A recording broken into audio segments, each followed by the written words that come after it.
अस्सलाम वालेकुम रहमतुल्लाहि व बरकातुहू।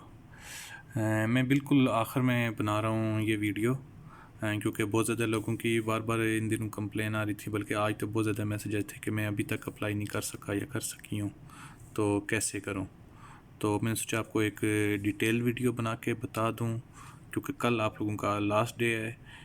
तो कैसे अप्लाई करना है, बिलखुसूस वो लोग जो कहते हैं कि हमारा लिंक ओपन नहीं होता है, हम अभी तक अप्लाई नहीं कर पाते, उनको ये मैं बताता चलूँ कि आप जो ऐड में लिंक दिया है या जो सामने ये लिंक नज़र आ रहा है, इस लिंक को आप छोड़ें। ठीक है, ये जो सामने लिंक नज़र आ रहा है इसको आप छोड़ें। ठीक है, आप सिंपल गूगल पे जाएं।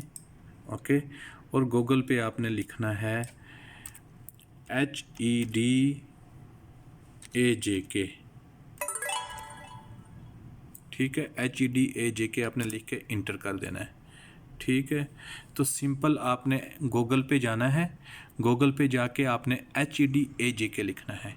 ये लिखेंगे तो ये आपकी अगली टैब ओपन हो जाएगी, जिसमें higher education of AJK। Simple आपने इस पर क्लिक करना है।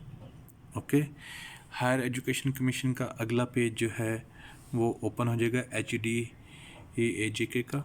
यहाँ पे आपने जाना है जॉब्स में, आपने माउस क्लिक करना है या अपनी फिंगर जैसे आप मोबाइल में या लैपटॉप में जिसमें भी ओपन कर रहे हैं, सिंपल यानी कि फिर दोबारा सुन लें कि जो ऐड में दिया है लिंक, अगर वो ओपन नहीं होता है तो डोंट वरी, परेशान होने की ज़रूरत नहीं है।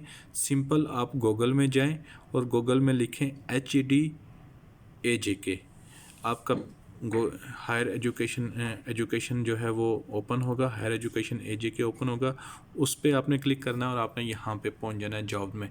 जॉब में जाके आपने करना है न्यू ओपनिंग पे।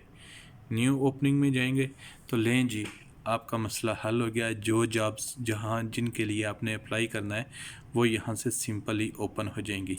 मैं फिर वापस जाके आपको दोबारा बता दूँ, सिंपल आपने क्या करना है। ठीक है, सिंपल आपने गूगल में जाना है, HEDAJK लिखना है। HEDAJK लिखा है, इंटर करेंगे तो आपका ये वाला लिंक ओपन हो जाएगा, हायर एजुकेशन AJK। तो आपने सिंपल इस पर क्लिक करना है और इस पर क्लिक करने के बाद आपका ये वाला पेज ओपन होगा, इनकी ऑफिशियल वेबसाइट। और यहाँ पे आपने सबसे आखिर में जॉब्स पे जाना और जॉब पे जाके न्यू ओपनिंग में चले जाना है, सिंपल। और ये आपका ये पेज ओपन हो गया। इसमें आपकी ये सारी जो अवेलेबल जॉब्स, जो लेक्चरशिप की अभी जॉब्स आई हैं, वो सारी लिस्ट यहाँ पे मौजूद है। अब लेट्स सपोज आपने अप्लाई करना है किसी एक लेक्चरशिप के लिए, आप मल्टी के लिए भी कर सकते हैं। मैं आपको एग्जांपल के तौर पे एक बताता हूँ, आपने उर्दू लेक्चरर उर्दू के लिए, तो उस पर क्लिक करेंगे तो ये आपकी डिटेल ओपन हो जाएगी। जॉब इंफॉर्मेशन क्या है, जॉब टाइटल क्या है, डिपार्टमेंट कौन सा है, एज क्या है, आप अपनी एज में देख लें, आपकी एज इस लिमिट के दौरान है, दरमियान है। और डिग्री, ये रिक्वायर्ड डिग्री है। अगर आपके पास ये रिक्वायर्ड डिग्री नहीं है तो आप इस लेक्चरशिप के लिए अप्लाई नहीं कर सकते हैं। टाइम ज़ाया ना कीजिएगा, आपके एफ़र्ट्स ज़ाया जाएंगी। ठीक है, और सबसे ज़रूरी बात जो अक्सर लोग कहते हैं जी कि हमारा ये है, आगे नेक्स्ट अप्लाई नहीं हो रहा है, ये नहीं हो रहा है, वो जब जिस जॉब पे वो अप्लाई करना चाहते हैं उस पर क्लिक करें, और क्लिक करने के बाद जॉब इंफॉर्मेशन जब ओपन होगी तो उसमें वो यहाँ डोमिसाइल सेक्शन में जाएं और चेक करें कि क्या उनका डिस्ट्रिक्ट यहाँ पे लिस्टेड है, मेंशन है। अगर उनका डिस्ट्रिक्ट यहाँ पे मेंशन नहीं है तो वो इस पोस्ट के लिए अप्लाई करने के लिए एलिजिबल नहीं है।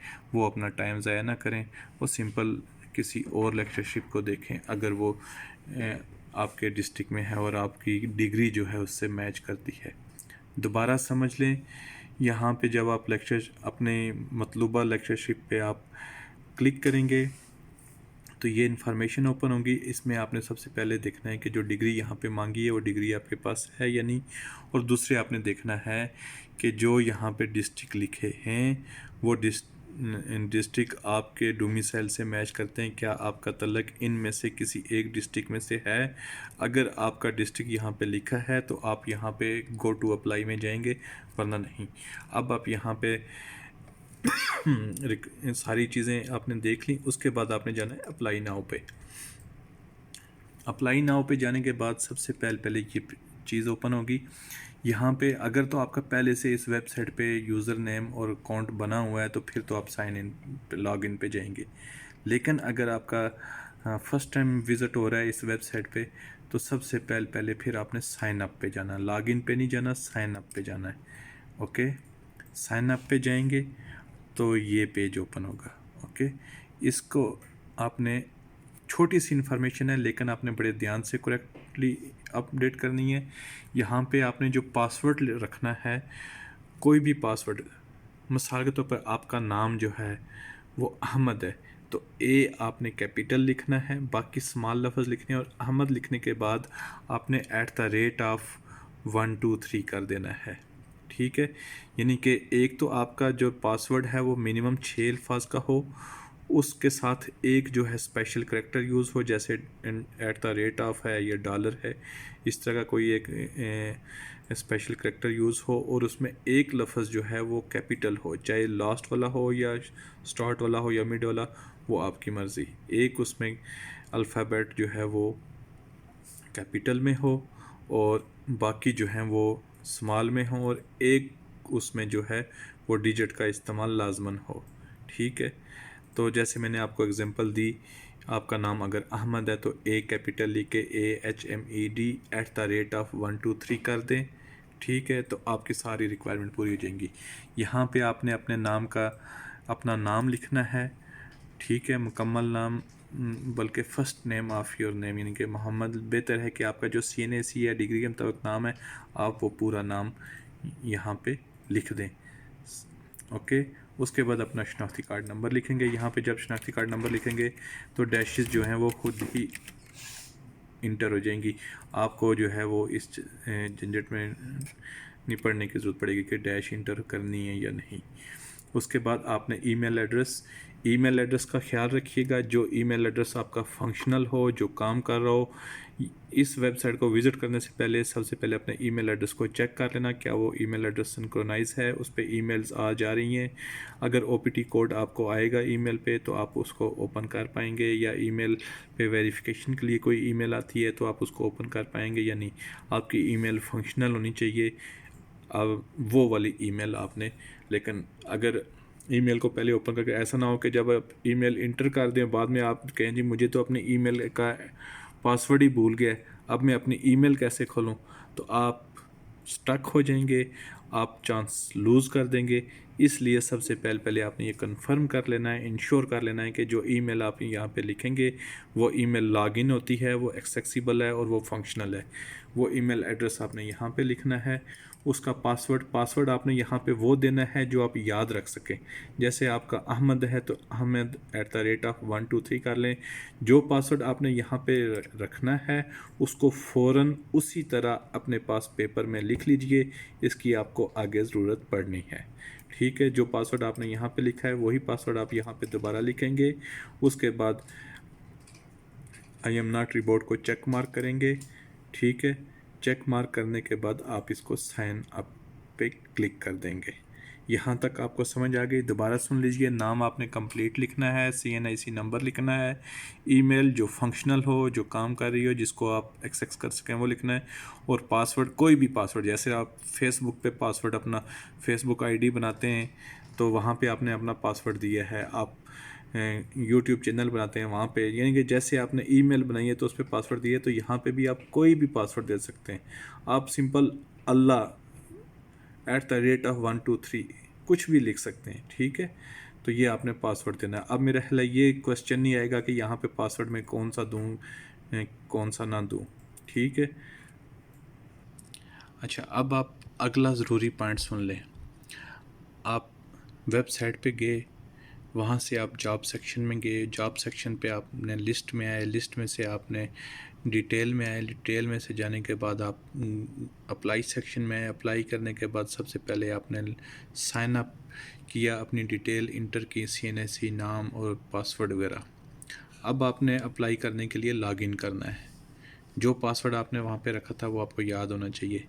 आपने यहाँ पे सिंपल ऊपर शनाख्ती कार्ड नंबर इंटर किया, लॉगिन करने के लिए शनाख्ती कार्ड नंबर लिखना है, और जो पासवर्ड आपने अभी थोड़ी देर पहले ये अपनी साइट बनाने के लिए, अपना प्रोफाइल बनाने के लिए, साइन अप करने के लिए जो पासवर्ड लिखा था वही पासवर्ड, यानी कि जो साइन अप बनाने के लिए आपने पासवर्ड लिखा था वही पासवर्ड आपने यहाँ पे लिखना है और उसके बाद इसको ये करना है। ठीक है, अब यहाँ पे आपको प्रॉब्लम आएगी, यहाँ पे आपको प्रॉब्लम आएगी। मैंने क्यों कहा था कि आपने ईमेल एड्रेस को याद रखना है, वो इसीलिए। प्रॉब्लम क्या आएगी, यहाँ पे जब आप लॉगिन करेंगे तो यहाँ पे आपको आएगा कि आपका पासवर्ड जो है वो इनकरेक्ट है या आपका CNIC नंबर इनकरेक्ट है। तो अब आपने यहाँ पे कैसे उसको रिकवर करना है, ये सिक्योरिटी चेक की वजह से जो है ये होता है। इस पे आपने फिर क्या करना है, आप जाएंगे फॉरगेट पासवर्ड पे, यहाँ पे आप क्लिक करेंगे। यहाँ पे आप क्लिक करेंगे तो यहाँ पे दो ऑप्शन आएंगे। एक ऑप्शन है कि आपने जो ईमेल एड्रेस वहाँ पे दिया था वो इंटर करें, या जो आपने का जो CNIC नंबर है वो इंटर करें। दोनों में से कोई एक चीज़ इंटर करके आपने करना है सबमिट। ओके, सबमिट पे क्लिक करेंगे तो एक OPT कोड या एक वेरिफिकेशन ईमेल आपकी ईमेल पे जाएगी। तो उसके बाद आपने जाना है, अपनी ईमेल ओपन करनी है और वहाँ से आपने पासवर्ड को रिकवर करना है। तो कंफर्म हो गया। यहाँ पे जब आप करेंगे तो उसको सबमिट करेंगे, CNIC नंबर इंटर करने के बाद सबमिट करेंगे और आपकी ईमेल पे एक ईमेल आएगी। आपने वहाँ पे जाना है और उस ईमेल को ओपन करना है, वहाँ पे उस ईमेल को रीड करना है, जो इंस्ट्रक्शन है उसके मुताबिक आपने अपने पासवर्ड को रिकवर करना है। ठीक है, वहाँ से उस लिंक के ज़रिए आपने दोबारा इस वेबसाइट पे आ जाना है। ये आपका इनिशियल प्रोसेस है। आपने वेबसाइट, जिन लोगों को एक्सेस का प्रॉब्लम आ रहा था, उनके लिए ये वीडियो है कि वेबसाइट पे अगर एक्सेस नहीं मिलता है तो कैसे जाना है, वेबसाइट ओपन नहीं होती तो कैसे ओपन करनी है, कैसे जॉब्स लिंक में जाना है, जॉब लिंक में जाके सर्च कैसे करनी है जॉब, और फिर आपने वहाँ पे अपना डिस्ट्रिक्ट कैसे देखना है, आप एलिजिबल हैं या नहीं हैं, आपके पास डिग्री है या नहीं है। तो ये सारी बातें जो हैं वो आपको बता दी हैं। उसके बाद आपने साइन अप करना है। साइन अप कैसे करना है, साइन अप करने से पहले आपने क्या ज़रूरी चीज़ देखनी है, वो आपने अपनी ईमेल देखनी है। बहुत सारे लोगों के साथ ये हुआ है कि उन्होंने जो ईमेल एड्रेस लिखा है, बाद में उनको अपनी उस ईमेल एड्रेस का पासवर्ड नहीं पता में वो ईमेल ओपन हो नहीं रही है। तो ज़रूरी बात सुन लें, एक दफ़ा जो CNIC नंबर आप रजिस्टर्ड कर लेंगे साइन अप के लिए, वो दोबारा किसी और ईमेल एड्रेस के साथ साइन रजिस्टर्ड नहीं हो पाएगा। आपको प्रॉब्लम होगी, आप चांस मिस कर देंगे। लिहाजा सबसे पहले ज़रूरी बात यह है, आप अपने ईमेल एड्रेस को चेक कर लें कि वो फंक्शनल है। ओके, अब आपने मज़ीद आपको एक आध मिनट में दोबारा देता हूँ, उसके बाद फिर मैं इसके मतलब दूसरी वीडियो में आपको अगली जो है वो चीज़ें बताऊंगा। अब आपने ये मिसाल के तौर पर इंग्लिश है, इसको ओपन करें, यहाँ पे भी वही चीज़ सेम है। ठीक है, कैसे आपने अपने डिस्ट्रिक्ट देखने हैं, रिफ्यूजीज़ भी हैं इसमें, और इसमें सेटल्ड इन पाकिस्तान वगैरह वो सारी चीज़ें लिखी हैं। ओके, ये MA हिस्ट्री है। इकोनॉमिक्स वाले जो हैं MSc इकोनॉमिक्स जो है, ठीक है। डिग्री, जिस बंदे को डिग्री करके भी ये अगर कंफर्म नहीं हो पा रहा कि मेरे पास ये डिग्री है या नहीं है, मैं इसके लिए अप्लाई कर सकता हूँ या नहीं, तो वो बिल्कुल एजुकेशन सिस्टम में मत जाए, वो लेक्चरार मत बने, क्योंकि बस मैं आगे कुछ कहना नहीं चाहता हूँ। ठीक है, तो जैसे साइकोलॉजी वाले हैं तो उनके पास कौन सी डिग्री होनी चाहिए, MSc साइकोलॉजी या BS साइकोलॉजी। BS का मतलब सेम वही 16 ईयर वाली डिग्री। ठीक है, तो MSc साइकोलॉजी या BS साइकोलॉजी, यानी कि BS साइकोलॉजी वाले के पास 16 ईयर डिग्री होगी। ठीक है, ठीक है, खाली जो है वो BA या BSc साइकोलॉजी कर लेने से नहीं है, BS साइकोलॉजी।